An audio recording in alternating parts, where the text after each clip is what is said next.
మనము ప్రేమించి మన బ్రతుకుల్లో మనకు అందించిన తన మహాప్రేమను బట్టి తన మహాప్రేమ బట్టి తండ్రి అయినటువంటి యెహోవా దేవునికి కుమారుడైన క్రీస్తును హృదయపూర్వకమైన కృతజ్ఞతాస్తుతులు సమర్పిస్తూ నేటి పరిశుద్ధాత్మ బోధనల ఆరాధనకు చేరి గురువుసినటువంటి నా ప్రియ సహోదరి సహోదరులందరికీ కూడా మన ప్రభువును రక్షకుడైనటువంటి క్రీస్తు వారి ఘనమైన నామములో అందరికీ హృదయపూర్వకమైన వందనాలు శుభాలు తెలియజేసుకున్నాను. సంఘమైన రాజ్యమైన మనకు కూడా దేవుని గణనామానికి మహిమకరంగా మనకు అందించినటువంటి గాథా సర్వ ద్వారా దేవుని గణనామానికి ఇస్తున్నాం. ఈ సమయంలో మనం అందరం కలిసి పరిశుద్ధ గ్రంథం నుండి విలువైన శ్రేష్టమైన ఘనమైన దేవుని మాటలు వినడానికి నేర్చుకోవడానికి మనము ఈ సమయాన్ని కలిగి ఉన్నాం. ఈ సమయంలో అందరం కలిసి వినేటువంటి అంశం ఏంటంటే భూమి మీద మానవుని యొక్క హృదయము ఎలా ఉన్నది లేదా ఎలా ఉండాలి అనేటువంటి విషయాన్ని ఆలోచన చేయబోతున్నాం. ఎందుకంటే హృదయం అనేటువంటిది చాలా ప్రాముఖ్యమైనది. అంటే ఆ హృదయాన్ని గురించినటువంటి విశిష్టత అనేది భూమి మీద మానవుడు కదా మనకు అవసరం కాదు అని కూడా ఆ హృదయాన్ని ఇచ్చినటువంటి ఆలోచన చాలా ప్రాముఖ్యమైనది, చాలా ప్రామాణికమైనది గ్రంథంలో. ఎందుకంటే దేవుడు ప్రతి మానవునికి హృదయాన్ని ఇచ్చాడు. ఇచ్చాడు లేదా? ప్రతి మానవునికి హృదయాన్ని ఇచ్చాడు. హృదయాన్ని ఇచ్చి ఆ హృదయాన్ని కూడా పరిశోధించేవాడు కూడా ఆయనే, ఇంకెవరి తరం కూడా కాదది. మానవుని యొక్క హృదయాన్ని పరిశోధించడం శోధించడం ఎవరికి తరం కాదు. దాన్ని గ్రహించగలిగిన వాళ్ళు కూడా ప్రపంచంలో ఎవరు లేరు కదా. వివేకానంద స్పష్టంగా చెప్పాడు, హృదయము అన్నింటికంటే మోసకరమైంది, ఘోరమైన వ్యాధి కలిగినది, దానిని గ్రహింపగలవాడెవడు లేడు అని చెప్పి చెప్పాడు. అది ఒక మన సృష్టికర్త అయినటువంటి మన తండ్రి అయినటువంటి యెహోవా దేవునికి మాత్రమే దాని వచ్చినటువంటి విశిష్టతగా తెలుసు దేవునికి. అయితే మానవ హృదయం అనేది దేవునికి విరోధంగా ఉంది. ఏ కారణాలను బట్టి? భూమి మీద నివాసం ఉన్న సజీవులుగా ఉన్న భూమి మీద మన అందరి హృదయాలు దేవునికి విరోధంగా ఉన్నాయి అంటాడు. ఏ రకమైన విరోధం? ఆస్తుల పరంగా, అంతస్తుల పరంగా, మరి ఏ రకంగా విరోధం అని అంటే దేవునికి విరోధమైన హృదయాలు ఇలా ఉంటాయి అని చెప్పి తెలుసుకుంటున్నాం. ఎలాగన్నా దేవునికి విరోధమైన హృదయాలు, విరోధమైన హృదయం యొక్క లక్షణాలు ఇదిగో ఈ రీతిలో ఉంటాయనే విషయాన్ని లేఖనం మొత్తం మాట్లాడుతున్నాయి. ఒకటేంటంటే దుష్ట హృదయము అని చెప్పింది గ్రంథం. హృదయం దుష్ట హృదయము అంటారు. పత్రిక 3వ అధ్యాయం 12వ వచనంలోనే సహోదరులారా జీవము గల దేవుని విడిచిపోవునట్టి విశ్వాసము లేని దుష్ట హృదయము మీలో ఎవరి అయినా ఉండలేమో ఒకవేళ జాగ్రత్తగా చూసుకోమని చెప్పి గ్రంథకర్త మొత్తం మాట్లాడుతున్నారు. ఏమి లేని ఈ హృదయము దుష్ట హృదయము అన్నాడు. ఆ దుష్ట హృదయంలో ఏలేదంట? విశ్వాసము లేని జీవము గల దేవుణ్ణి విడిచిపోవునట్టి విశ్వాసం లేని దుష్ట హృదయము మీలో ఎవరి ఏదైనా ఉండలేమో అని జాగ్రత్తగా తెలుసుకోమని చెప్తున్నాడు. అంటే ఎందుకు విశ్వాసము లేని అంటే విశ్వాసము లేని ఏ వ్యక్తి కూడా దేవునికి ఏం కాదు, ఇష్టడు కాదు. 11:6 సారాంశం అదే. విశ్వాసము లేకుండా దేవునికి ఇష్టడైన అసాధ్యము. అది ఏ పరిస్థితులైనా మీరు వేరు చేయండి, ఏ పరిస్థితి గురించి ఆలోచన చేయండి. విశ్వాసము లేని ఏ క్షణమైతే ఉంటాం ఆ క్షణములో నా వ్యక్తి దేవునికి అయిష్టుడు. ఓకేనా?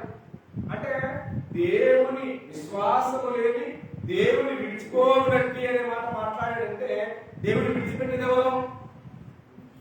విశ్వాసము లేదు. విశ్వాసము లేదంటే అర్థం ఏంటంటే దేవుని మీద పరిపూర్ణమైన నమ్మకము లేదు. నమ్మకము లేని, విశ్వాసము లేని దుష్ట హృదయము అన్నాడు. అలాంటి దుష్ట హృదయము మీలో ఎవరైనా ముందునే వారి జాగ్రత్తగా చూసుకోకపోతే మన హృదయం ఏమయ్యే అవకాశం ఉంది? విశ్వాసము లేని దుష్ట హృదయం అయ్యేది.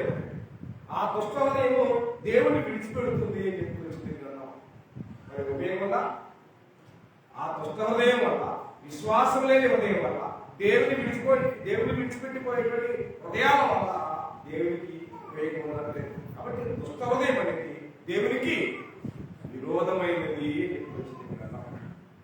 రెండవది ఏంటంటే చెడ్డ హృదయము చెప్పుకొచ్చింది. ఏమి హృదయం? చెడ్డ హృదయము అంటే మనిషి యొక్క హృదయము చెడిపోయిందా మంచిగా ఉన్నది. నా హృదయం నుంచి మీకు కానీ మీ హృదయం నుంచి నాకు తెలుసా? తెలియదు. మానవుడి యొక్క హృదయం చెడిపోయిందా మంచిగా ఉన్న విషయం చెప్పేది ఎవరంటే దేవుడు వాక్యం ద్వారా మనతో మాట్లాడుతున్నాడు. దీనిని బట్టి మన హృదయం చెడిపోయిందా మంచిగా ఉన్న విషయం గమనించవచ్చు. ఆదికాండం 6వ అధ్యాయం 5వ వచనం చదువుతున్న ఈ సమయంలో ఆదికాండము 6వ అధ్యాయము 5వ వచన భాగాన్ని గ్రంథం నుంచి మనం గమనించినట్లయితే నరుల చెడుతనము భూమి మీద గొప్పదని అన్నాడు. ఏంటంట? నరుల చెడుతనం అనేది భూమి మీద గొప్పదని, వారి హృదయం యొక్క తలంపులు, చూడండి, వారి హృదయం యొక్క తలంపుల్లోని మోహాంతవి ఎల్లప్పుడూ కేవలం చెడ్డదని ఆయన చూస్తేనే అర్థమైంది. ఇంకెవరు చూసినా అంత క్లియర్ గా, అంత క్లారిటీగా ఎవరు చెప్పలేరు. కానీ దేవుడే మాట్లాడుతున్న సందర్భాన్ని ఏమంటుంది? నోవాహు దినములలో ప్రజలు వారి ఊహలోని, ఆలోచనలోని, తలంపులోని అంతా కూడా చెడ్డగా ఉంటుంది. కంటే వారి హృదయము చెడిపోయింది అని చెప్పి వచ్చింది గ్రంథం. చెడిపోయింది అంటే చెడిపోయింది అంటే చెడిపోయిన హృదయం వల్ల దేవునికి మిగిలిన ఏమన్నా? వేదన తప్ప, బాధ తప్ప ఇంకోటి ఏమి లేదు. కాబట్టి ఆ చెడుతనాన్ని చూసిన దేవుడు ఆ చెడుతనాన్ని చూసి, ఎందుకంటే కీర్తనలు మాట్లాడాడు, చెడుతనములకు నీ యొద్ద ఏం లేదు, సోట్ లేదు. దుష్టత్వాన్ని చూసి నీవు ఆనందించే దేవుడవు కాదు కనుక ఆ చెడ్డ హృదయాలను, చెడ్డ తలపులను చూసిన దేవుడు ఏం చేస్తున్నారో ఆయన యొక్క మాటలు ఎలా ఉందో చదవబోతున్న సమయంలో 6వ వచనం చూడండి. తాను భూమి మీద నరులను చేసినందుకు యెహోవా సంతాపము నుండి హృదయములో ఎంత బాధ, ఎంత వేదన. ఎవరికి? సృష్టికర్త అయిన దేవుడు. ఎవరిని చూసి? చెడిపోయిన మానవ జాతి హృదయాలను చూసి దేవుడు నొచ్చుకుంటున్నారనే విషయాన్ని, బాధపడుతున్నారనే విషయాన్ని మాట్లాడుకుంటున్నాడు. కాబట్టి దేవుడు సొంత చేస్తున్నాడా? చెడిపోయిన హృదయాన్ని చూసి దేవుడు బాధపడుతున్నాడు, చింతపడుతున్నాడు. కానీ ఆ చెడిపోయిన హృదయాలను మనం చూసుకొని మనం సంతోషిస్తున్నాం. అలాంటి జనాలు దేవుని మాట పక్కన పెట్టారు, నోవాహు మాట పక్కన పెట్టారు. ఎంతసేపటికి తినడము, త్రాగడం, పెళ్లి చేసుకోవడం, పెళ్లి చేయడం, ఈ నాలుగే తెలుసు. ఇది తెలుసు, తినడము, త్రాగడము, పెళ్లి చేసుకోవడం, పిల్లలు పెళ్లి చేయడం, ఈ నాలుగే తెలుసు తప్ప నోవాహు మాట, దేవుని మాట అసలు ఏ క్వశ్చన్ పట్టించుకుంటారు. ఇవాళ కూడా అదే పరిస్థితులు ఉన్నారు. ఉద్యోగం చేసుకోవడం, సంపాదించుకోవడం, ఒడుగు తినడం, ఏ తప్ప నిజమైనటువంటి దేవుడిని హృదయపూర్వకంగా సేవించాలని, ఆయనను మొక్కాలని, ఆయన కనపరచాలన్నటువంటి ఏ హృదయంలో అలాంటి తపన ఉన్నాయి? ఏ హృదయంలో అలాంటి తాపత్రయం ఉంది? చెప్పండి. ఆయన అసలు నేను ఎందుకు చేశానయ్యా అని చెప్పి నిత్యులు బతుకుని పరిస్థితులు మాట్లాడుతున్నాడు. నేను భూమి మీద నరులను చేసినందుకు భూమి మీద సంతాపం అందుతున్నాను, బాధపడుతున్నాను, ఏడుస్తున్నాను అని చెప్పి దేవుడు మాట్లాడుతున్నాడు గ్రంథం నుండి. అయినా మనిషి తన స్థితిని, తన తలంపులను, తన తత్వాన్ని మార్చుకునే ఆలోచన మానవుడికి. కాబట్టి అలాంటి సృష్టిని దేవుడు చేసినందుకు బాధపడి పాపం చేసినటువంటి మానవులను మాత్రమే కాకుండా సృష్టి మొత్తాన్ని పెట్టి నీళ్ళ పెట్టి కడగాలని దేవుడు ఆలోచన కలిగినాడు. కాబట్టి 40 రాత్రులు 40 పగళ్ళు చల్ల ప్రళయాన్ని విడిస్తే జనాలు మొత్తం సజీవంగా సమాధి. నోవాహు దినాల్లో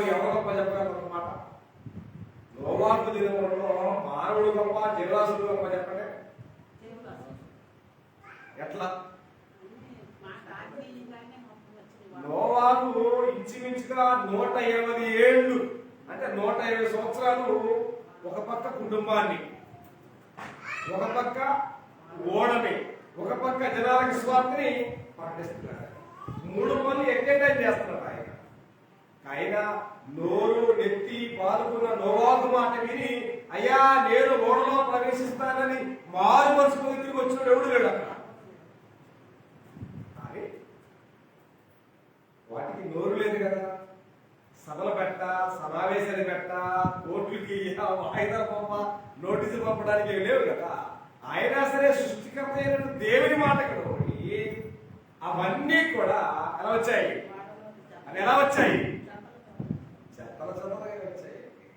అంటే సృష్టిలో మానవుడు గొప్ప, జంతువులు గొప్ప అంటే దేవుని మాట వినే విషయంలో జంతువులే గొప్ప, దేవుని మాట వినే విషయంలో ప్రకృతి గొప్ప, సృష్టి గొప్ప. నేటికి అవి సమస్తమును ఏం చేస్తున్నాయి? సేవ చేస్తున్నాయి అన్నాడు.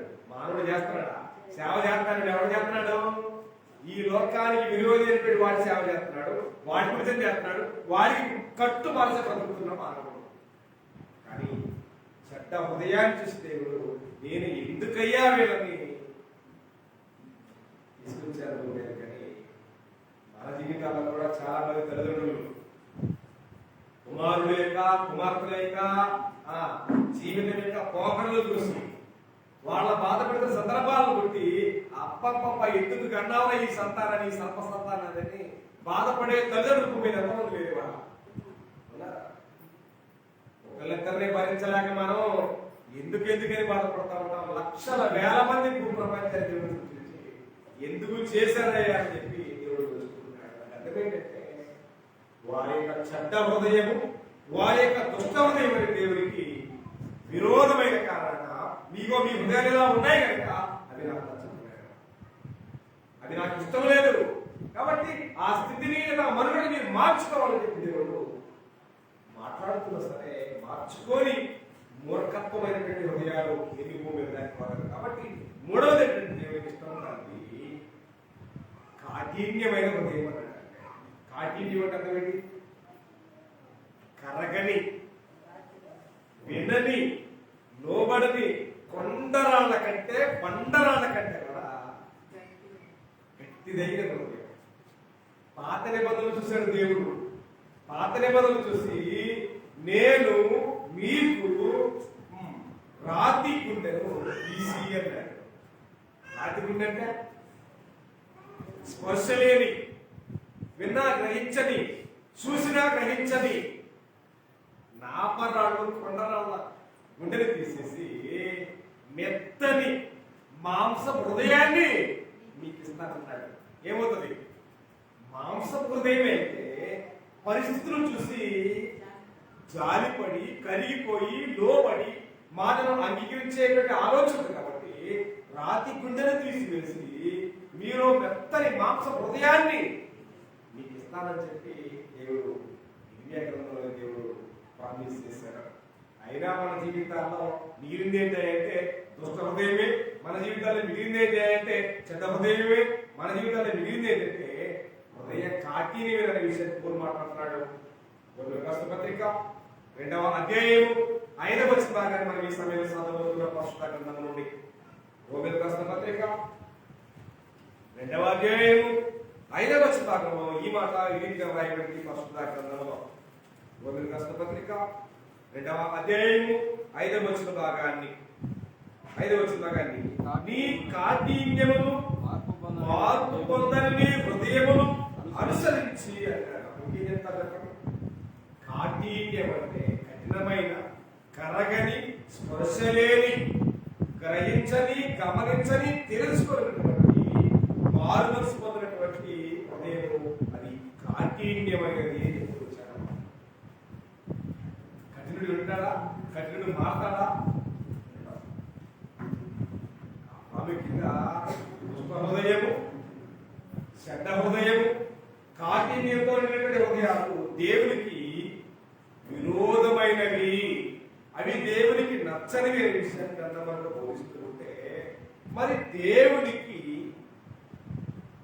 ఇష్టమైన, దేవునికి నచ్చిన, దేవుడు మెచ్చిన హృదయాలు ఏ రూపంలో ఉన్నాయి? దేవునికి నచ్చని హృదయాలేమో దుష్ట హృదయం, చెడ్డ హృదయం, తర్వాత కాకి లేని హృదయాలు దేవుడికి నచ్చలేదు, అవి ఇష్టం కావు, అవి దేవుడికి హేయమైనవి.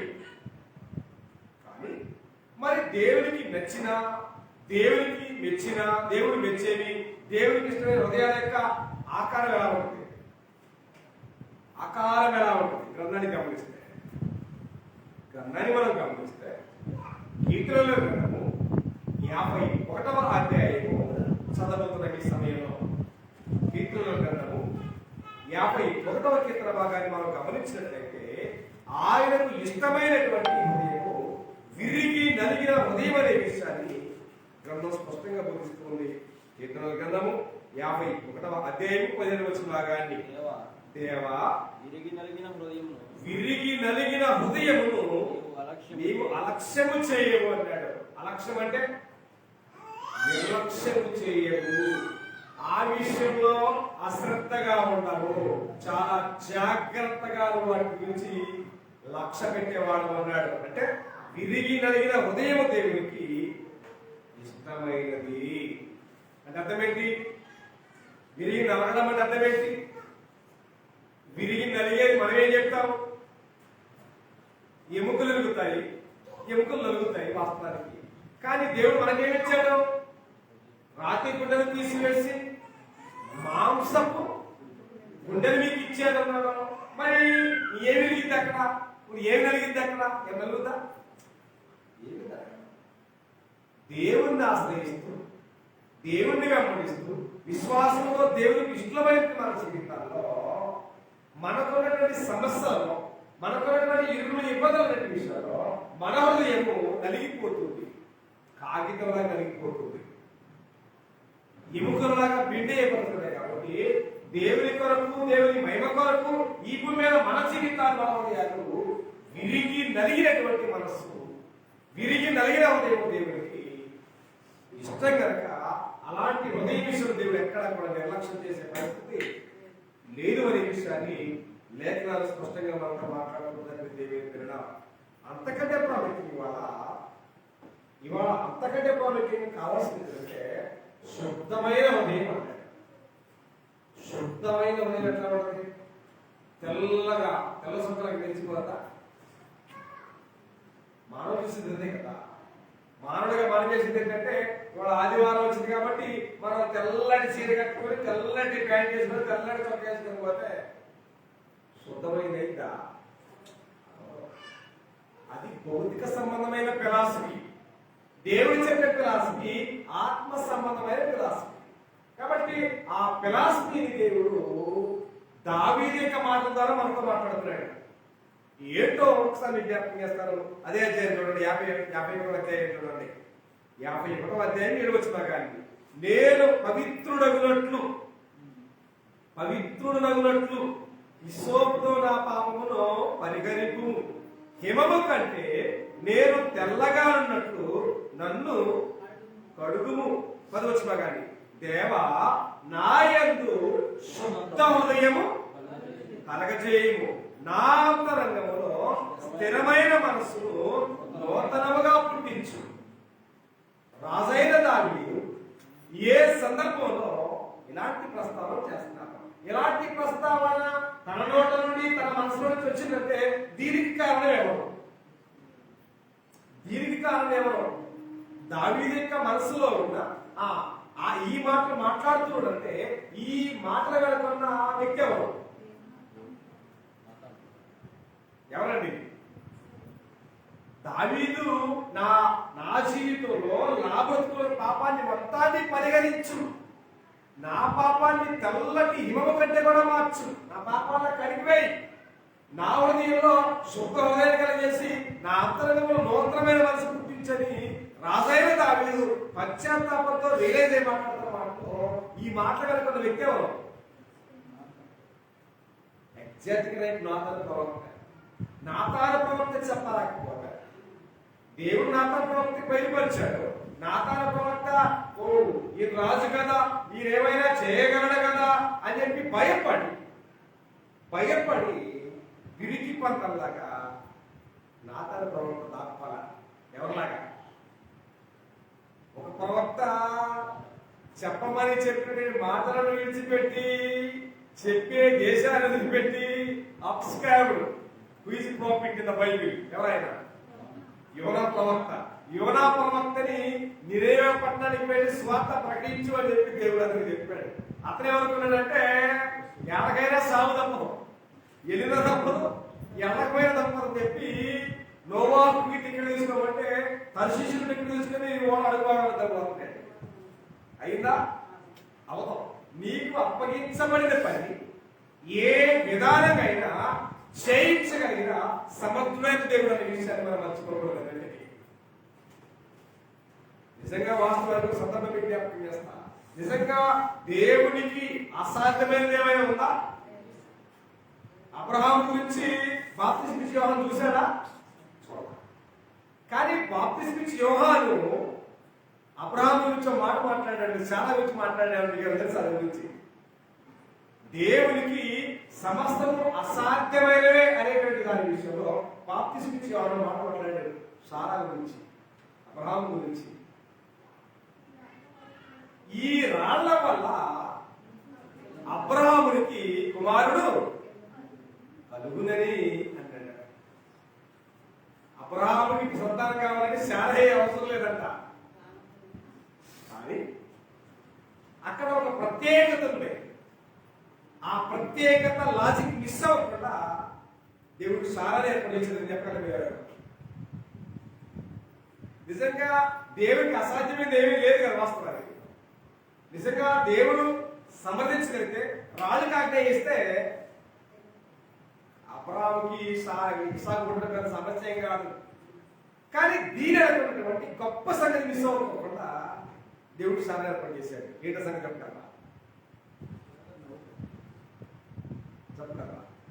నిజంగా స్త్రీ లేకుండా రానవలసిన సంతానం వస్తే మళ్ళా స్త్రీ ద్వారా రావాల్సిన సంతానం మిస్ అవుతారు, లాజిక్ మిస్ అవుతుంది. కాబట్టి దేవుడికి అసాధ్యమైనది ఏమీ లేదు. దేవుడు అబ్రహాము దేవుడు రాలక్షలు ఇస్తే అబ్రహాము సంతానం వస్తుంది. కానీ ఇక్కడ ప్రత్యేకంగా ఎవరు? ఒక స్త్రీ, ఒక పురుషుడు సంతానంగా దేవుడు అబ్రహాం సంతానాన్ని ప్రపంచానికి పరిచయం చేయాలి. కానీ అదే సంతానం ద్వారా వచ్చేటువంటి సంతానాన్ని మైనస్ చూపించాలి.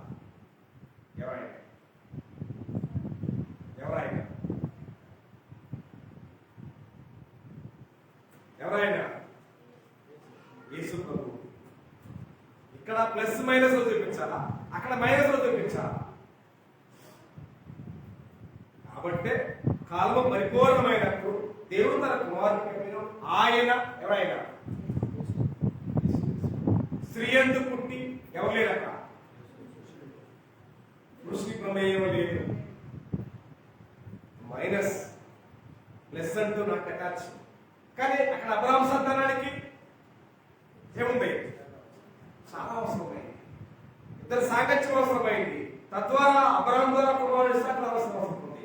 కానీ లోకాన్ని ఏలబోయేవాడు, లోకాన్ని రక్షించేవాడు, మధ్యవర్తిగా వచ్చేటువంటి ఆయన ఒక స్త్రీ సంతానంగా రావడం కోసం దేవుడు ఆ అద్భుతమైన ప్రయోగాన్ని చేసి మన కళ ముందు తీసుకొచ్చారని మర్చిపోవద్దు. కాబట్టి దేవునికి అసాధ్యమైనట్టు ఏమి లేదు. కాబట్టి అలాంటి వాస్తు సత్యాలను గమనించినటువంటి రాజైన దావీదు, దేవా నా యందు శుద్ధ హృదయం కలగజేయి, నా మనస్సుని నూతనంగా పుట్టించండి. అంటే వీళ్ళు ఇప్పటిదాకా ఉంది, ఇప్పటిదాకా పాపంలో తాండవం చేసినటువంటి హృదయం, ఇప్పటిదాకా పాపంలో తాండవం చేసిన మనస్సు, ఇక నా మనస్సులో నూతనమైన హృదయాన్ని పుట్టించు, శుద్ధ హృదయాన్ని కలగజేయి, నా పాపాన్ని పరిహరించు, ఇస్సోపుతో నన్ను కడుగు అని చెప్పి మాట్లాడుతున్నాడంటే అతని జీవితంలో కావాల్సినటువంటి ఏంటంటే మార్పు.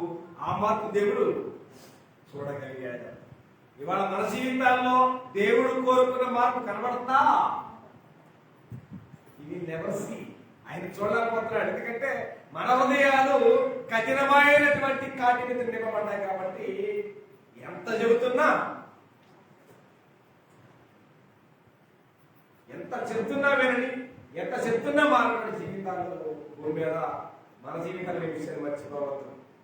కాబట్టి మరొకటి ఏంటంటే దేవునికి ఇష్టమైనటువంటి విరిగినటువంటి ఒకటి ఉంటైతే, రెండవది యథార్థమైన హృదయం చెప్తుంది. ఏమిటి? యథార్థమైన హృదయం. దేవుడు ప్రతి మానవుడికి పుట్టుకతోనే ఇచ్చాడు. ఏమిచ్చాడు? పుట్టుకతోనే ప్రతి మానవుడికి పుట్టుకతోనే ఇచ్చారు. బై బర్త్ మనం పొందేము దాన్ని పుట్టుకతోనే. ఏంటిదంటే యథార్థత. కాబట్టే కదా నేరేశ్వరముడు 7వ అధ్యాయము ప్రసంగంలో అంటాడు, 29 ఇది ఒకటి మాత్రము నేను కనుగొట్టిని, దేవుడు నరులను యథార్థవంతులుగా పుట్టించాడు అన్నాడు. మరి ఆ యథార్థత ఏమైంది? పెరిగే సమయానికి ఎవరో తాకట్టు పెట్టాం. ఎవరి దగ్గర? సాధారణ దగ్గర. కారణాలు ఏంటంటే మనకున్నటువంటి శరీర సంబంధమైనటువంటి సుఖ భోగాల కోసం మనం వాటికి ఎడో తాకట్టు పెట్టి ఆ యథార్థతని కోల్పోతే ఎంత ప్రమాదం అన్న విషయం ఎక్కడ తెలుస్తుంది?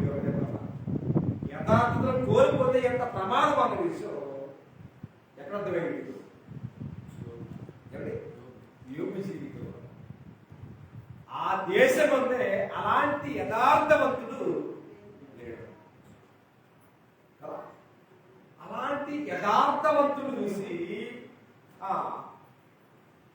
చూడలేనటువంటి ఈర్ష్య మనసు ఎక్కడ ఉంది? ఎవరి దగ్గర ఉంది? సాధారణ దగ్గర ఉంది. తర్వాత ఆయన భార్య దగ్గర కూడా ఉంది. ఆయన భార్య దగ్గర కూడా వచ్చింది ఉంది. ఉన్నంత కాలం, దేవుడు అనుగ్రహించినంత కాలం సుఖభోగాలు, ఆనందాలు, ఆహ్లాదం, ఉల్లాస ఉత్సవానికి ఎక్కడ ఏమైనా కొరత లేదు. ఎప్పుడైతే శోధన, ఎప్పుడైతే కొంచెం హింస, ఎప్పుడైతే కొంచెం గాయమైందో వెంటనే తిరుగుబాటు. ఎవరైనా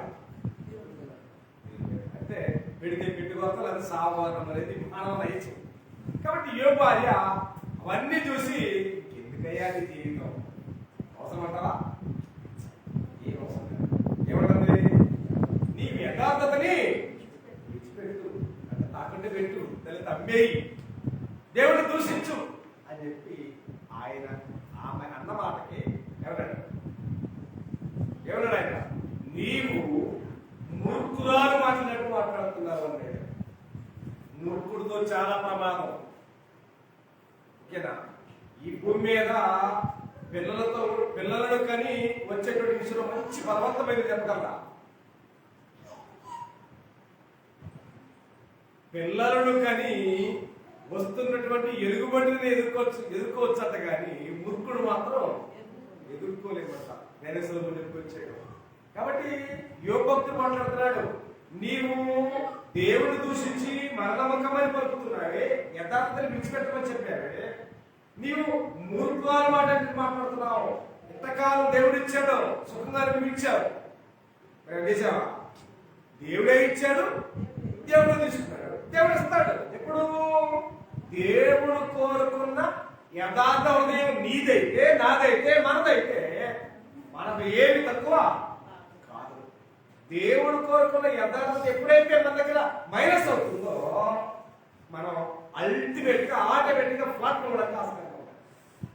కాబట్టి దేవుడు మానవుడు యథార్థతను పుట్టించాడు. కానీ ఆ యథార్థత ఉందా అని అంటే ఉందా? అదే మాటని యోబు మాటలో మనం విన్నాం. ఒకసారి యోబు గ్రంథము 8వ అధ్యాయము 5వ వచనం సమయం చదవబోతున్న గ్రంథము నుండి. యోబు గ్రంథము 8వ అధ్యాయము 5వ వచనం గ్రంథం నుంచి చదవబోతున్న సమయంలో, నీవు జాగ్రత్తగా దేవుని వ్యక్తి ఎడల, సర్వశక్తుడు దేవుని ప్రతిమాలు ఎడల, నీవు పవిత్రుడవై యథార్థవంతుడవై ఎడల నిశ్చయముగా ఆయన నీ యందు శ్రద్ధ నిలిపి. యథార్థత అంటే దేవునికి ఎంత ప్రీతికరమైందో, ఎంత ఇష్టమైందో అర్థమవుతుంది.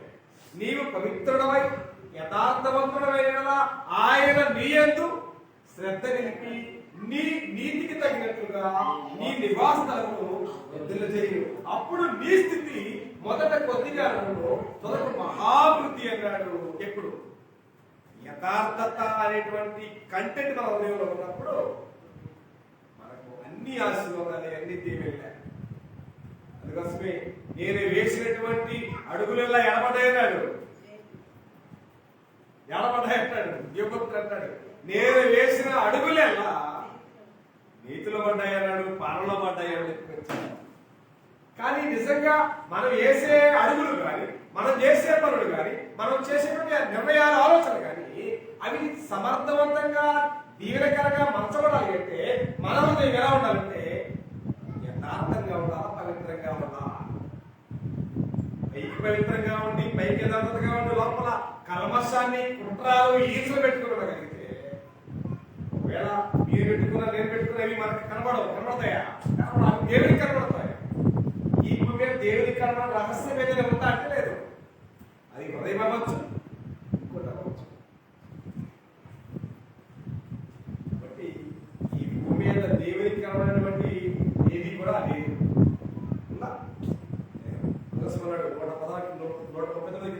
విచిత్రముగా భూమి యొక్క అగాధ స్థలంలో విచిత్రంగా నిర్మింపబడిన నాడు అంటే ఆయనకు చూడలేని రహస్యమైనది ఏది? ఆయన సమస్తాన్ని చూడగలరు కనుక చూశాడు. కాబట్టి యథార్థత దేవుడు కోరుతున్నాడు. కానీ అలాంటి యథార్థత అనేది మన జీవితాల్లో ఉందో లేదో పూర్వ జ్ఞాపకం చేస్తాడు. ఒకసారి ఎఫెసీ పత్రిక 6వ అధ్యాయము 5వ వచనం చదవబోతున్న పరిశుద్ధ గ్రంథంలోని ఎఫెసీయులకు రాసిన పత్రిక 6వ అధ్యాయం 5వ వచనంలో పూర్వ సందర్భాన్ని మనం ఈ సమయంలో చదవబోతున్న గ్రంథంలోని ఎఫెసీయులకు రాసిన పత్రిక దాసులా అన్నమాట. ఏ దాసులు? పాపము చేయి ప్రతివాడు పాపానికి దాసుడు. పాపము నుంచి మోసించబడిన వ్యక్తి దేవునికి దాసుడు. ఇప్పుడు ఏ దాసుడు? ఎఫెసీ పట్టణంలో ఉన్న సంఘాన్ని నుంచి పత్రిక రాస్తూ పరిశుద్ధపరచబడి దేవునికి దాసులైనటువంటి వారు దాసులారా యథార్థమైన హృదయము గలవారై భయముతోను వణుకుతోను క్రీస్తునకు అనే అన్నాడు. చూసారా ఏం కలిగి ఉన్నారంట? యథార్థమైన హృదయం, భయముతోను వణుకుతోను క్రీస్తునకు అనే శరీర విషయంలో మీ యజమానులైన వారికి విధేయులై ఉండాలి అన్నాడు. స్త్రీకి యజమానుడు ఎవరు? స్త్రీకి యజమానుడు ఎవరు? ఎవరన్నమాట? నిజంగా ఒక కుటుంబ వ్యవస్థను దేవుడు ఏర్పాటు చేస్తే ఆ కుటుంబ వ్యవస్థకి యజమానుడు ఎవరు? ఎవరు యజమానుడు అంటే ఈ భూమి మీద ఏ స్త్రీ నోట వినే మాట మనం ఒక స్త్రీ నోట నుంచి విన్నాం. సారా కలిగింది ఈయన నా యజమానుడని. నిజంగా యజమానుడు అనే మాట వచ్చిందంటే ఆమెకు యజమానుడు అంటే ఎంత భయము, ఎంత వణుకు, ఎంత విధేయత, ఎంత అణుకువా అని ప్రధానికి గమనిస్తే ఇవాళ ప్రార్థనకి వెళ్ళే స్త్రీలకు ఎంత అడుగు ఉంది, ఎంత విధేయత ఉంది, ఎంత లోపడి ఆలోచన ఉంది, ఎంత మేరకు అర్థం చేసుకునే కెపాసిటీ ఉంది. ఎంతసేపటికి భర్త మీద తిరుగుబాటు చేయడం తప్ప ఏమి నేర్చుకోవట్లేదు. అసలు ఎంతకాలం నేర్చుకున్నా వారి అనుభవ జ్ఞానం పొందలేని అవివేక శ్రేణిని నిర్దేశారు. ఎంతసేపటికి మూర్ఖత్వం వాళ్ళకి అందుబాటులోకి వస్తుంది తప్ప దైవ సంబంధం జ్ఞానం అందుబాటులోకి వాళ్ళకి రాదు. కాబట్టి ఇక్కడ మాట్లాడుతున్నాడు యజమానుడు అని అంటే మీ శరీర సంబంధమైన యజమానులైన వారికి మీరేం కలిగినంట భయము వణుకు అన్నాడు, లోబడాలన్నాడు. కానీ అబ్రహాము విషయంలో చాలా మంది ఈయన నా యజమానులు చెప్తూ ఆయనకు సమస్త విషయాలు ఏమవుతుంది లోబడితే తిరుగుబాటు చేసింది. ఎవడో ఊరు బయట ముగ్గురు కనపడ్డారు ఆయనకి. ఏమండి ఎవడో ఊరు బయట ముగ్గురు కనపడ్డారు ఆయనకి. మమ్మలేనటువంటి సింధులు మన దగ్గర ముగ్గురు ఆయన కనపడ్డారు. ఎవరికి? అబ్రహాము ముగ్గురు వ్యక్తులు కనపడ్డారు. వాళ్ళు తీసుకొచ్చాడు. తీసుకొచ్చి ఏం చెప్పాడు? నువ్వు చేసేది నువ్వు చేయమన్నాడు. ఏం చేస్తున్నాడు? ఆమె ఏం చేయమని చెప్పాడు? ఆయన ఏం చేశాడు? ఎవరి పని వాళ్ళు చేశాడు. ఆమె ఏం చేసింది చెప్పండి? ఆమెమో వారి కొరకు ఆహారాన్ని సిద్ధం చేసింది. ఆయనేమో రొట్టెలు అవి చేస్తుంది, ఈయన చేస్తున్నాడు. ఈయన మాంసాన్ని తయారు చేస్తాడు. ఇద్దరి సమక్షంలో వారికి ఏమిచ్చారు? ఆతిథ్యం ఇచ్చారు. కాబట్టి వారిద్దరూ కలిసి చేస్తారా? నువ్వు తెచ్చుకున్నావు కాబట్టి నువ్వు తెచ్చుకోవాలంటే అది అలా అడగలిగితే ఆమె ఎదగలేదు కాదు వాస్తవానికి. కానీ వాళ్ళు చాలా సందర్భాల్లో, చాలా సందర్భాల్లో, చాలా భార్యభర్తల మధ్య సమన్వయమనేది లేదు, మ్యూచువల్ అండర్స్టాండింగ్ అనేది లేదు వాస్తవానికి. ఒకరి మీద ఒకరు వచ్చేప్పటికి దాడి చేసుకోవడానికి దొరుకుతున్నారు తప్ప ఆయన ఎందుకు చెప్పాడు లేదా ఆమె ఎందుకు చెప్పింది ఈ విషయంలో ఏంటి అనేటువంటి విషయంలో క్షణికంగా ఆలోచన చేసే పరిస్థితులు, కానీ ఆవేశాలు ఎక్కువ తినాలి. క్రైస్తవ కుటుంబాలు ఇచ్చిన అర్థం ఏంటంటే ఆలోచన లేదు, ఆవేశాలు. నాది గొప్ప అంటే ఏది గొప్ప కాదు, ఇక రోడ్డు పోలే కుటుంబాలు జీవితాలు వారికి. కాబట్టి అలాంటి విషయంలో శరీర సంబంధమైన యజమానులకు మీరేం కలిగి లోపడాలని చెప్పింది. అప్పుడు ఎలా ఎప్పుడు లోపడతారు? పెద్దలకైనా, పిల్లలకైనా, భర్తకైనా, అత్తలకైనా, మామలకైనా, కుటుంబ వ్యవస్థలో ఉన్నటువంటి పెద్దలందరికీ లోబడేది ఎప్పుడు? యథార్థమైన హృదయం ఉన్నప్పుడు మాత్రమే చేయగలుగుతాం తప్ప యథార్థమైన హృదయం లేకపోతే అందరూ సమానమే. ఎందుకంటే సహజంగా కంటి చూపు కోసం కుటుంబాలు అద్దాలు పెడతారు. అద్దాలు పెడితే నువ్వు ఏ అద్దాలు పెట్టినా ఖచ్చితంగా ఎవరు ఏ డ్రెస్ వేసుకున్నా కనపడిద్దా? అదే అద్దాలు ఆపిల్ చేసుకుంటే పెడతారు, నల్ల అద్దాలు. అప్పుడు కళ్ళు కనపడతాయా? యథార్థమైన హృదయం ఉంటే ఆ వ్యత్యాసం కనపడుతుంది. యథార్థమైన హృదయం ఎప్పుడు ఆపిల్ చేసుకుని నల్ల కళ్ళు పెడితే ఎట్లా ఉంటుందో అట్లా తీసుకుంటున్నప్పుడు ఇక పెద్ద చిన్న గురువు దేవం ఏ మొత్తాన్ని మడత పెట్టదు. ఆ మడతకు కారణమే కుటుంబాలకు ఇచ్చారు. అది లేకుండా యథార్థమైన హృదయం కలవాలి. క్రీస్తులకు పోయే శరీర సంబంధమైన యజమానులైన వారికి మీరేం కలిగి ఉండాలంట? భయాన్ని, లోబడే తత్వాన్ని కలిగి ఉండాలి. అది యథార్థ హృదయం యొక్క రెండో కోణం అనే విషయాన్ని కన్నా మనం భూమిస్తూ ఉంటాయి. ఏదో ఆదివారం ప్రాంతానికి వచ్చి అడవులు చేసిన అవుతుందా? ఎంత గెలవకుండా రచ్చగలడం అసాధ్యమైన పని. కాబట్టి ఇక్కడ క్రైస్తవ జీవితం అనేది నిన్ను నీవుగా ఎవరు గుర్తు చేసుకునేది? నిన్ను నీవుగా లోకాన్ని గుర్తు చేసుకునేది కాదు క్రైస్తవ్యం. నిన్ను నీవుగా దేవుని గుర్తు చేసుకోవాలా. అది ఆ పూజ చేయగలిగితేనే ఉపయోగం ఉంది. ఆ పూజ ఎవరు చేయగలిగారంటే చాలా చేయగలిగింది. అలాంటి ప్రూవ్ వల్ల చేరేది పరిస్థితి అయోమయం గందరగోళం పెద్ద కుటుంబాలు. కాబట్టి గ్రంథాన్ని మనం గమనించగలిగితే అది కాదు దేవుడు కోరుకుంటున్నది. కాబట్టి విరిగిన హృదయం దేవుడికి ఇష్టం. రెండవది యథార్థమైన హృదయం. మూడవది ఏంటంటే స్థిరమైన హృదయం అన్నాడంటే ఒకటే. ఇంకా నువ్వు ఎంపిక చేసుకోవడానికి no way, other way, no chance. అసలు నీకు అవకాశమే లేదు. ఎప్పుడు లోకములో ఉన్నంత కాలం నీకు అనేకమైన మార్గాలు, ఇరుసిన మార్గాలు కనపడతాయి. కానీ క్రీస్తులోకి వచ్చిన తర్వాత, పరిశుద్ధుడు అయిన తర్వాత, బాప్తిజం పొందిన తర్వాత ఇక నీకు వేరే మార్గాలు లేవు. ఏం చేసుకోవడానికి? మల్టీప్లై చేయడానికి నీకు ఆస్కారం లేదు. కాబట్టి దాని నుంచి కోరి మాట్లాడుతున్నాడు. అపోస్తుల కార్యగ్రంథం 11వ అధ్యాయము 23 వచ్చిన భాగాన్ని చదవబోతున్న సమయంలో అపోస్తుల కార్యగ్రంథం 11వ అధ్యాయము 23 వచ్చిన భాగాన్ని మనం ఈ సమయంలో చదవబోతున్న గ్రంథంలో నుండి అతడు వచ్చి దేవుని కృపను చూసి సంతోషించి ప్రభువుని స్థిర హృదయముతో హత్తుకొనవలనని అందరినీ హెచ్చరించను అన్నాడు. ఎలాగా? స్థిర హృదయం అన్నాడు. ఇవాళ స్థిర హృదయం ఉంటుందా? ఆదివారం ఒక హృదయం, సోమవారం శనివారం ఒక హృదయం కదా. అంటే మనము దేవుడు మనకిచ్చిన యథార్థమైన హృదయాన్ని, దేవుడు మనకిచ్చినటువంటి తర్వాత ఏ హృదయం? విరిగిన హృదయాన్ని, వీటన్నిటినీ మన క్షేమం కోసం, మన భోగాల కోసం, మన ఆనందాల కోసం వాటిని ఏం చేస్తున్నామంటే ఆల్టర్నేటివ్ చేస్తున్నాం అనమాట. అంటే మనం మార్చుకుంటున్నాం, ఎడిట్ చేసుకుంటున్నాం. మనం దీనికోసం కేవలం మన స్వయం సంతోషం కోసం, మన వ్యక్తిగతమైన సంతోష ఆనందాల కోసం దేవుడిచ్చిన దాన్ని దేవుని కొరకేది కాకుండా అప్పుడప్పుడు అక్కడక్కడ తాకట్టు పెట్టడానికి కూడా ప్రయత్నాలు చేస్తాం. కాబట్టి ఇక్కడ మాట్లాడుతున్నాడు కదా, వారు స్థిర హృదయముతో ప్రభువుని హత్తుకోవాలని చెప్పుకొచ్చారు గ్రంథంలో. కానీ చాలా మంది ఆదివారం అయితే దేవుడు హత్తుకుంటామంటే మిగిలిన రోజుల్లో మేము బిజీగా లోపల ఉంటామంటే కుదిరే పని కాదు. ఉంటే ఎలా ఉండాలా? ఉంటే వెచ్చగా ఉండాలా లేదా సల్లగా అయినా ఉండాలా? నిలువెచ్చని జీవితం చాలా ప్రమాదకరమైన విషయాన్ని మర్చిపోవాలి. స్థిరమైన హృదయం చెప్పుకొచ్చింది కదా. ఆ స్థిరమైన హృదయం అనే దానికి ఎగ్జాక్ట్ గా నిలువుగా చెప్పగలరా? 12 గోత్రులు ఒక పక్క, ఒక ఆయన కుటుంబం ఒక పక్క. మీరు ఏది చేస్తారు నాకు అవసరం. ఎవరైనా మీరు 12 గోత్రుల పక్కనే ఉన్నాయి. మీరు పితరుల అద్దరిని ఎవరిని సేవించదరో కానీ నేను అనే మాట దైవభక్తి విషయం చాలా వెరీ ప్రౌడ్.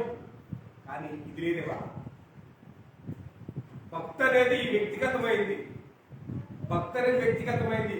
ఎవరికి ఆపాదించేది కాదు, దానికి ఎవరికి అప్లై చేసేది కాదు. భక్తి అనేది వ్యక్తిగతమైంది.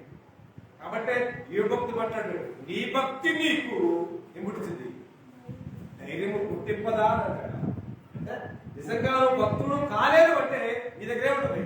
ఆ ధైర్యం ఉంటుంది, పిరికితనం ఉంటుంది అనే విషయం మర్చిపోదు. కాబట్టి నీ భక్తి నీకు ధైర్యం పుట్టిదెంపన్నాడు. అదే ధైర్యం, అదే ఎవరికి ఆయన భక్తి వల్ల ఆయనకి ధైర్యం ఉంది. కాబట్టి ఈనాడు ఎక్కడక్కడ ఆయన ఇవ్వలేదు, ఎక్కడ భయపడలేదు. దాని అదే యువభక్తుడు. సమస్య ఎంత క్లిష్టమైన, ఒక పక్క గొర్రెల మందలు పోయాయి, పిల్లలు పోయాయి, ఆడపిల్లలు మోపిల్లలు మొత్తం సర్వనాశనమైంది. చెప్పిన గోవా ఇచ్చాడు, గోవా తీసుకున్నాడు. ఆయనే కదా. ఆయన ఇవ్వకపోతే ముద్ద కానీ సుక్క మధ్యలో కానీ గుమ్మే దొరకదు మనకి. అది మర్చిపోతాం ఆయన సందర్భాల్లో. నేను నిలబెడుతుంటాం. కానీ నేను అనేది ఏ విషయం తెలుసా? నీ వ్యక్తిగత కోసం, దేవుడి కోసం. కాబట్టి అలాంటి వ్యక్తి ఎవరు ఒకరిగాడు? నేను నా ఇంటి వారు నీతి సూర్యుని యెహోవానే కొలుస్తాను తప్ప మీకులాగా ఆడా రంగులు మార్చే ఓసలాగా ఉండవనే విషయాన్ని ఖచ్చితమైన కమిట్మెంట్ నాకు స్థిరమైన హృదయం. కానీ ఇవాళ అవసరాలు ఉంటే బయట, అవసరం లేకపోతే చర్చలు, పని ఉంటే బయట, పని లేకపోతే చర్చలు. ఇది టైం పాస్ కోసం, కాలయాపన కోసం, ఎవరినో సంతోషపెట్టడం కోసం, ఎవరో మిమ్మల్ని అరుస్తారని మాత్రం చేసేటువంటి ఈ కార్యక్రమాలు కాలే కాదన్న విషయం తెచ్చుకోగలుగుతున్నా. ఇలాంటి మహనీయమైన గొప్ప కార్యాన్ని దేవుడు జగత్తుకు పునాదులు వేయమంటుంటే కుమారుడైన కృష్ణ అందరిని ఏర్పాటు చేసుకుని పరిశుద్ధులుగా, నిర్దోషులుగా, సంఘముగా, కుమారులుగా, కుమార్తెలుగా, యథార్థమైన హృదయంతో, విరిగిన హృదయంతో, స్థిరమైన హృదయంతో దేవుణ్ణి హత్తుకుని దేవుని మేలుకరంగా జీవించిన ప్రణాళిక ఇప్పటికిప్పుడు కాదు, జగత్తు పునాదులు వేయబడుతుంది. అలాంటి ఉన్నతమైన దేవుని ఉద్దేశం, ఆలోచనకు అర్థమైతే మన సమయాన్ని చేయము, ఎన్నటికీ చేయలేము అని అది అర్థం కాని పరిస్థితుల్లో ప్రపంచం వ్యర్థంగా పరిగెత్తుతుంది. కాబట్టి భూమి మీద జీవించే మానవ జీవితాల్లో దేవుడు కోరుకుంటుంటే నిష్కపటమైన హృదయం చెప్పుకొచ్చాడు. ఏ హృదయం? నిష్కపటం అంటే ఏంటి? ఎవరు నిష్కపటము అన్నాడు. కపటం అంటే ఏంటి? కపటం అంటే కప్పుకునేది. కప్పుకోవడం అంటే ఏంటి? లోపల ఏముందో ఇతరులకు తెలియకుండా కప్పుకునేది. కప్పుకునేది ఏదైనా డేంజరస్ మోసం. కాబట్టి కప్పుకొని మోసం జరిగింది ఈ సందర్భాల్లో. కప్పుకోవడం వల్ల 2 మోసం జరిగే గ్రంథంలో. ఒకరిలో యాకోబు, రెండవది చెప్పండి, రెండవది మోసం జరిగినటువంటి, కప్పిన మోసం జరిగినటువంటి పరిస్థితి ఎవరు? లేయా జీవితం జరిగింది. తర్వాత యాకోబు యొక్క జీవితం జరిగింది. కాబట్టి కప్పుకోవడం అనేది మోసం. కాబట్టి నిష్కపటం అనేది ఏం కప్పుతుంది? యథార్థతని కప్పి కపటాన్ని, కుళ్ళుని, ఈర్ష్ని, వేరే ఒక ఉద్దేశాన్ని కనుక్కోవడమే నిష్కపటం. కాబట్టి యేసు ప్రభువు కూడా అపోస్తుల్ని సమాజంలో పంపించినప్పుడు కూడా మీరు పాముల వలె వివేకంగా ఉండండి, పావుల వలె నిష్కపటంగా ఉండాలన్నాడు. ఆ నిష్కపటం అనేది కూడా క్రైస్తవులు వాళ్ళు ఎవరు ఉంటుంది? 5 రంగు, లోపల రంగు. పైన ఒక వేషం, బయటకు ఒక వేషం. మాట్లాడే మాటలో రెండర్థాలు. ఒకటి రెండర్థాలు, ద్వంద్వం. దొందంటే రెండు. ఇవన్నీ ఎవరు చూస్తున్నారు? దేవుడు చూస్తున్నాడు, మర్చిపోవద్దు. మోసపోకుడి, దేవుడు వ్యతిరేకపడడు. మీకు రెండు ఆలోచనలు, రెండు మనస్సులు, రెండు నాలుకలు, రెండు మార్గాలు ఉంటే ఆ రెండు మార్గాలు వేసే ప్రయాణం ఎప్పుడో గమ్యం మోసం. రెండు విమర్శకత్వం చాలా ప్రమాదకరమైనటువంటిది. విమర్శకత్వమైన రెండు మార్గాలైనా, రెండు ఆలోచనలైనా, రెండు ఉద్దేశాలు ఏదైనా సరే అది స్థిరమైన హృదయం అనేది మన మనసులో ఉంటే రెండుకి అవకాశం లేదు. స్థిరమైనది ఒకటే. ఇంకా ఏది ఏమైనా సావోరేవో తీర్చుకునేది స్థిరమైన హృదయం. ఆ ఏముందిలే ఇంత ఏడుంటో లేకపోతే అవటామని చెప్పుకునేదే అది ఏవలసిన విమర్శకత్వం. కాబట్టి దానివల్ల మోసం అనే విషయం తెలుసుకోకుండా నిష్కపటమైన హృదయం కలిగి ఉండాలన్నాడు. అంటే మనం హృదయంలో ఏవైతే ఆలోచన చేస్తున్నామో అదే వాటిని నోటితో పెదవులతో వ్యక్తం చేయాలి. యథార్థం మంచిగా అర్థం, లోపల నాశనం కావాలని కోరుతాం.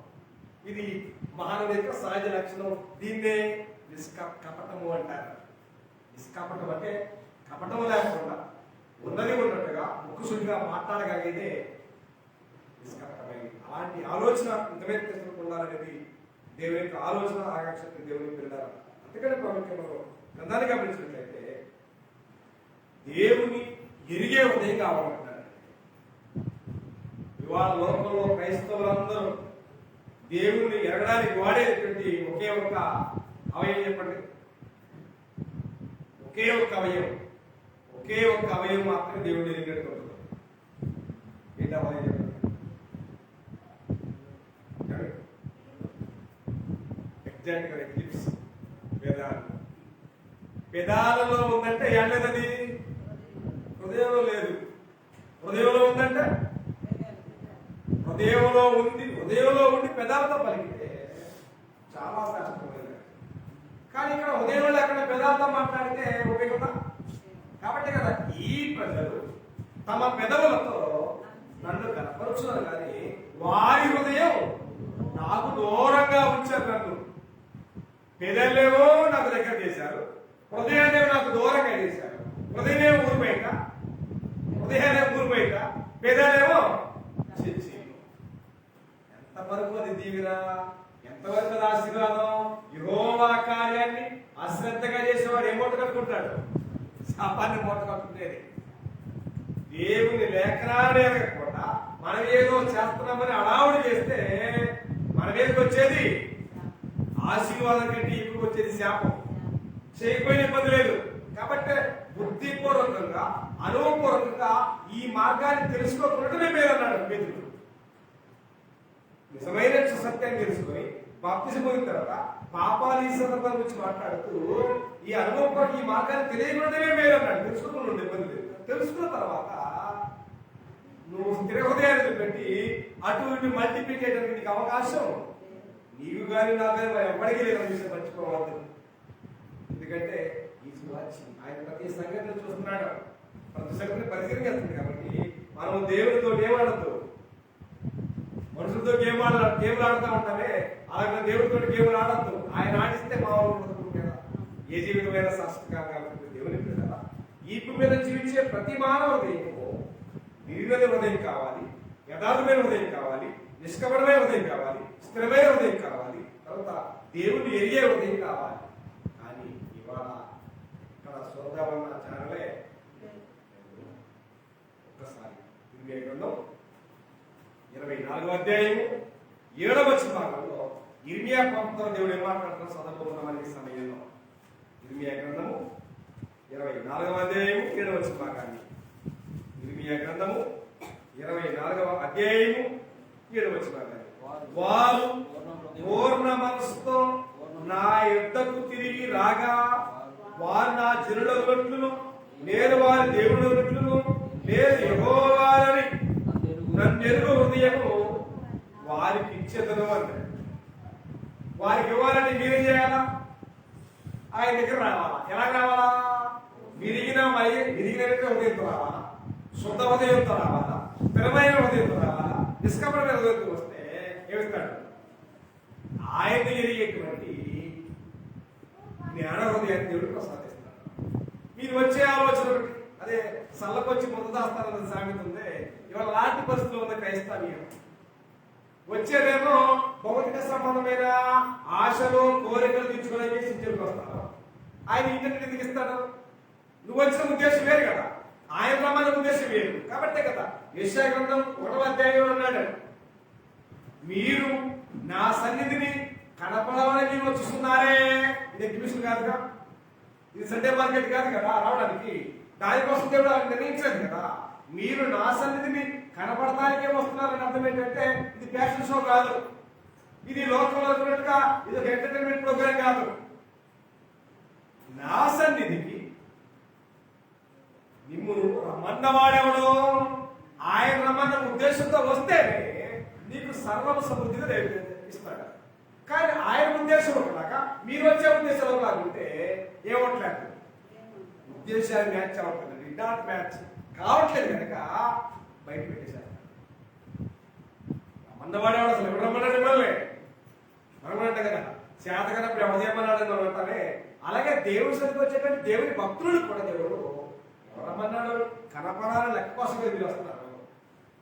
రాసరి మిమ్మల్ని రమ్మన్నవాడేవాడు అనే ప్రశ్న కూడా దేవుడు ఈశ్వరభక్తులు మాట్లాడాడు గ్రంథం నుంచి మీరు చూడగలిగితే. కాబట్టి దేవుడికి వెళ్ళారా ఈ భూమి మీద చూపించే మన ఉదయాలు ఎలాగ ఉండాలని దేవుడు కోరుకుంటున్నాడో అలాగే ఉండడం లేదు. ఎక్కడెక్కడ కప్పుకునేటువంటి నిజంగా క్రైస్తవులైనటువంటి వారు, బాప్తిసం పొందిన వారు పాపాలైతే చెప్పండి. బాప్తిసం పొందిన వారు పాపాలను ఏం చేయాలి?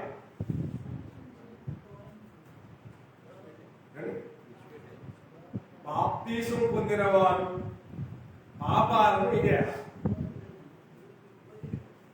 ఏం చేసి బాప్తిసం పొందిన క్రైస్తవులు పాపాలను ఒప్పుకొని విడిచిపెట్టాలి. కానీ పాపాలను కప్పుకొని మనం ప్రయాణం చేయకూడదు. పాపాల పాలన ఆయన మోసాడు, ఆయన మోసి విశ్రాంతి ఇచ్చాడు. ఇంకా పాపాల పాలన వేయడానికి నీకు ఎవరికి అధికారం లేదు బాప్తిసం పొందిన వారికి ఎస్పెషల్లీ. కాబట్టి బాప్తిసం పొందిన మనము మన జీవితంలో పాపాలను ఒప్పుకొని వాటిని విడిచిపెట్టాలి. అది తప్ప కప్పుకొని ప్రయాణాలు చేయమని దేవుడు లేకుండా ఎక్కడ కూడా చెప్పబడాలని దేవుడు గమనించగలిగితే. కాబట్టి మానవ హృదయాలు దేవుడు కోరిన హృదయాలు వేరు, మనం ఎంపిక చేసుకునే హృదయాలు వేరు. దేవుడు అర్పించినటువంటి ప్రతి మానవ హృదయంలో ఏముండాలి? ఏముంటాయి? ఏముంటాయి? దేవునికి ఉపయోగపడేది ఏమి లేదు. దేవునికి ఉపయోగపడేదంటూ ఏమి లేదా, శూన్యం. ఏముంది మరి? మొత్తం లోకమే ఉంది. మొత్తం ఏడాదిద్దామన్న లోకంతో నింపారు ఉదయాన్ని తప్ప దేవుడు కానీ, దేవుని మాట కానీ, దేవుని ఉద్దేశం కానీ, దేవుని వాక్యం కానీ లేదు.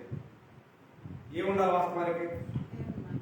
దేవుని మాట ఉండాలి. ఒకసారి విద్యోపదేశకాండం 11వ అధ్యాయం 18వ వచనం చదవబోతున్న ఈ సమయంలో విద్యోపదేశకాండము 11వ అధ్యాయం 18వ వచనం గంటల నుంచి గమనించగలిగితే విద్యోపదేశకాండము 11వ అధ్యాయం 18వ వచనం కానీ 11:18 కాబట్టి మీరు ఈ నా మాటలను మీ హృదయములను మీ మనసులోను ఉంచుకొని అంటారు. కానీ మనం ఉంచుకునేదాడా? మీ హృదయాలలో మీ మనసులో నా మాట ఉంచుకోవాలని దేవుడు మోషే ప్రభుత్వం ఆ రోజు వాళ్ళతో మాట్లాడాడు. ఈరోజు వాక్యంతో మనతో మాట్లాడుతున్నాడు. కాబట్టి ఆ దేవుని మాటలో మన మనసులో మన హృదయాల్లో ఉంటున్నాయా? ఏడుంటున్నాయి మరి? ఏడుంటున్నాయి? అడుక్కునేవాడు దేని ఉపయోగిస్తాడు?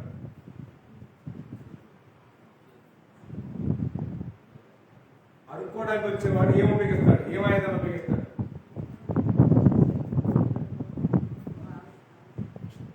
నోరు నుంచి వచ్చేటువంటి మాటల్ని ఆయుధంగా ఉపయోగించి మనని గొప్పగా మాట్లాడి మన దగ్గర ఏదో తులం పనులు తీసుకెళ్ళిందాక వాడు నానా మాయ మాటలు చెబుతాడు. కానీ ఇవాళ దేవుని దగ్గరికి వచ్చేటువంటి మనం వాడేసినట్టుగా మాయ మాటలు, కలబొల్లి మాటలు, గాంధీ మాటలు మనం చెప్తే ఇక్కడ ఉడుకుద్దా? వాళ్ళ గుడికి వాడికి చెప్పే మాటలకు మనం ఉడికిపోతాం. కానీ మన వారిని ఇచ్చే దేవుడు మాత్రం అలాంటి ఆయన కాదు. కానీ ఇక్కడ మన మనసులో ఉండాలా? ఆయన మాటలు ఉండాలి. కానీ ఉంటున్నాయా? మన మనసులో మన దగ్గర ఉంటాయి, పెదాల్లో మాత్రమే ఉంటాయి. ఎందుకంటే లోకాన్ని రుచి చేసుకోవాలి కదా. మేము కూడా క్రైస్తవులేనండి, మేము కూడా పెద్ద యాత్రకి వెళ్తామని చెప్పడానికి, మాయ మాటలు చెప్పడానికి పెద్దలు ఉపయోగిస్తున్నాయి. వాళ్ళ హృదయపూర్వకంగా దైవ సంబంధంగా ధైర్యంగా మాట్లాడే కెపాసిటీ ఉందంటే బైబిల్ గ్రంథాన్ని తెలిస్తే ప్రతి జీవితం అర్థమవుతుంది. కానీ గ్రంథాన్ని తెలిసి గ్రంథాన్ని మూసి లోకాన్ని తెలిస్తే ఎవరికి అర్థమైందా? మన జీవితం యొక్క గమనం అర్థం కావాలంటే లోకానికి తెరవాల్సింది. లోకాన్ని మూయాలా, గ్రంథాన్ని తెరవాలి. కానీ మనం గ్రంథాన్ని మూసి లోకాన్ని తెలిస్తే ఏమర్థమైంది? ఏం అర్థం కాకపోతే అయోమయ గంధంలో నేటి క్రైస్తవ పనులు దేవుడికి. కాబట్టి దేవుని మాటలో మన హృదయంలో ఉన్న దేవుడికి కోరుతున్నాడు వాస్తవానికి. కానీ ఉందా?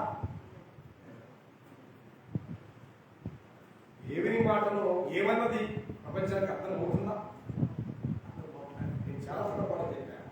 నిజంగా దేవుని మాటలకు ఉన్నటువంటి ఔన్నత్యం ఏనాడు ప్రార్థనకు వెళ్ళినటువంటి శతాధిపతికి అర్థమైనట్టు, ఏనాడు ప్రార్థనకు వెళ్ళినటువంటి ఒక దొంగకు అర్థమైనట్టు, నిత్యము బైబిల్ కొనుక్కొని ఆదివారం గురువారం అసలు తేడా అక్కడ ప్రార్థనకు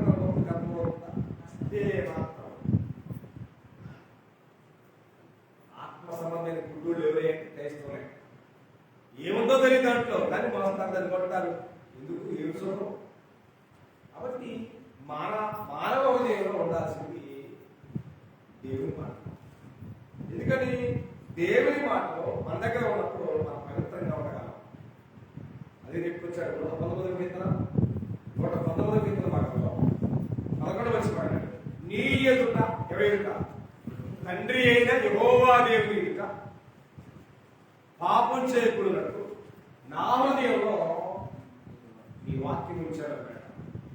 వాక్యం ఉన్న వ్యక్తి అపారికి దూరంగా పరిగెత్తాడు. అదే వాక్యం లేని వ్యక్తి పాపం కోసం పరిగెత్తాడు. పరిగెత్తిన చేసే పరిస్థితి ఏంటి? ఏదో ఆశించి, ఏదో సంపాదిద్దామని, ఏదో పొగ చేద్దామని ఆశించిన గహజీ జీవితం పరిస్థితి ఏంటి? ఒకసారి ఆలోచించేయండి. లోకం కోసం, లోక సంబంధమైన భోగాల కోసం, లోక సంబంధమైన ఆశల కోసం మనం ఎంత పరిగెత్తి, ఎంత సంపాదించిన దానివల్ల పరిగెత్తేది ఏమీ లేదు. ఈ లోకంలో పరిశుద్ధులైన వారు పాపాల కోసం పరిగెత్తితే వారు ఎండమావుల కోసం ఎంత పరిగెత్తుతారో ఇదిగో ఇక్కడే అనిపిస్తుంది. ఎక్కడికి వెళ్ళినా ఎండమావులు అందుకోవడం ఎవరి తరం కాదన్నది వాస్తవం. కాబట్టి ఈ లోకంలో దేవుని పిల్లలమైన మనం లోకమైన పరిగెత్తితే అంత శ్రేయస్కరమైన కాదని విషయాన్ని గమనించి మన హృదయంలో దేవుని వాక్యం నిలవగలిగితే ఎన్నో దీవులు దాచుకోగలిగారు. లేకపోతే ఉపయోగం లేదు. కాబట్టి ఈ భూమి మీద మానవ హృదయం అనేది చాలా ప్రాముఖ్యమైనది. అది ఎలా ఉందంటే దుష్టత్వంతో ఉంది, దుర్మార్గంతో ఉంది, చెడుతో ఉంది, ఎన్నో విధాలుగా లోపాలతో ఉంది. అది దేవునికి ఇష్టం లేదు. దేవునికి ఇష్టంగా ఉండాలంటే యథార్థమైన హృదయం కలిగి ఉండాలా, నిష్కపటమైన హృదయం కలిగి ఉండాలా, స్థిరమైన హృదయం కలిగి ఉండాలా, శుద్ధమైన హృదయం కలిగి ఉండాలా, పాపమే లేనటువంటి సామ్రాజ్యం దేవుడికి కల్పించే హృదయం కలిగి ఉండాలా. అది దేవుడు కోరుకుంటున్నాడు. కాబట్టి మనం ఎన్నెన్నో చేసి ఏమేడ మూట కట్టినా, ఏం చేసినా, సంపాదించినా, ఏం చేసినా దానివల్ల మనకి ఏముందా? గాలికి ప్రయాసపడి సంపాదించిన దాని వల్ల చనిపోయిన వాడికి ఉపయోగం లేదు, సంపాదించిన వాడికి ఉపయోగం లేదు. ఎవరి కోసం అది? ఎన్ని సంపాదించాడు? వెండి సంపాదించాడు, మంచి వస్త్రాలు సంపాదించాడు, ద్రాక్షతలు సంపాదించాడు, దాసాదాస జనగాన్ని సంపాదించాడు. ఏడాది వచ్చింది.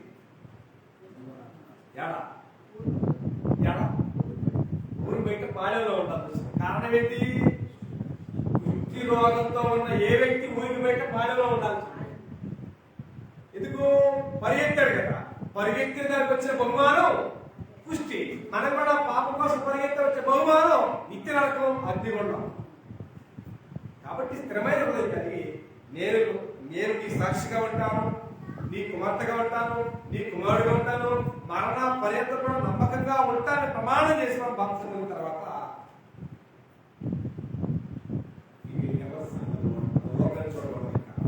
ఎవరు చూడాలా? విశ్వాసంలో కర్తయు దాన్ని కొనసాగించువాడైనా యేసు వైపు చూడు. యేసులో లేనిది లోకంలో ఏంటి చెప్పండి? ఎవరన్నా లోకమును దాని ఆశయం గతించుకో, కానీ దేవుని చిత్తము ధరించువాడు నిరంతరం నిలుస్తున్నాడు. కానీ అట్టి విలువైన దేవుడు మనకు అర్థం కాక ఎంతసేపటికే లోకమే శాస్త్రం అని లోకాన్ని చూస్తే అసలైనటువంటి వాటిని మనం కోల్పోతున్నాం. ఎంతో నష్టం జరుగుతున్నా. కాబట్టి అలాంటివన్నీ మనం ఎరగాలంటే లోపడాలంటే తెలుసుకోవాలంటే స్థిరమైన హృదయం ఉన్నప్పుడే, శుద్ధమైన హృదయం ఉన్నప్పుడే, విరిగిన మనసు ఉన్నప్పుడే మనకు అర్థమవుతాయి. విరిగిన మనసు అర్థం ఏంటంటే మన లోపాలంటే మనకు అర్థమవుతాయి. అది విరిగిన మనసు ఎవరి అతను చేసిన పాపం అతనికి అర్థమైనప్పుడు నాతో చెప్పిన ప్రవర్తన వాటికి అతని ఉదయం ఏం చేయబడింది? నల్లకొట్టబడింది, విరగొట్టబడింది. ఎవరు ఎవరు ఎవరు చేసేవాడిని? నాతను పంప చేయలే. నాతాను పంపుతాను దేవుని మాట అయింది. కాబట్టి విరిగిన మనసు నాకు ఇష్టం అని చెప్పి దేవుడు మాట్లాడుతున్నాడు. కానీ మన జీవితంలో లోపాలు ఉంటాయి. కానీ మానవ జీవితంలో ఖచ్చితంగా రెండు జరుగుతూనే ఉంటాయి. పొరపాటు జరుగుతూ ఉంటాయి, అలవాట్లు జరుగుతూ ఉంటాయి. అలవాటుకి పొరపాటు వ్యత్యాసం చెప్పగలమా? పొరపాటు అనేది తెలియకుండా జరుగుతూ ఉంటాయి అన్ఫార్చునేట్లీ. కానీ అలవాటు అనేది ఏమండి? అలవాటుగా జరిగేది అలవాటుకి పొరపాటుకి తేడా ఏంటంటే పొరపాటు తెలియకుండా జరుగుతాయి. ఏమండి? అలవాటుగా జరిగేది తెలిసి చేసేది అలవాటు, తెలియకుండా చేసేది పొరపాటు. పొరపాట్లు అయితే ఖచ్చితంగా ఇవి ఆయన ఖచ్చితంగా క్షమిస్తారు. కానీ కావాలని చేస్తే ఇవి ఎవరైతే ఆయన క్షమించడం. కాబట్టి వాస్తవికమైన మన ఏ రకంగా ఏ లోపంలో ఏ రకంగా ఉన్న విషయాన్ని గమనించి ఎవరికి వారిని చేసుకుని నా హృదయము దేవుడు కోరుకున్నట్టుగా ఉందా, లేదా నా హృదయము నా ఇష్టాలకు అనుగుణంగా ఉందని ఎవరికి వారు ఎన్నిసుకోవాలా? విమర్శ చేసుకోగలిగితే మనం దీవించుకోవటం. అలాంటి శ్రేష్టమైనటువంటి ఆలోచన విమర్శ చేసుకోవాలని ప్రభు ప్రేమను బట్టి నడుచుకుంటూ దేవుని చదువుతున్న వారి పేరుతో హెచ్చరిస్తూ ఈ అవకాశం దేవునికి హృదయపూర్వకమైన కృతజ్ఞతలు సమర్పిస్తూ ఇటు వాక్యంత సతతమైన వెనక్కి కూడా నా హృదయపూర్వకంగా కలిగిస్తూ నా మాట ముగిస్తున్నాను. అందరికీ నమస్కారం.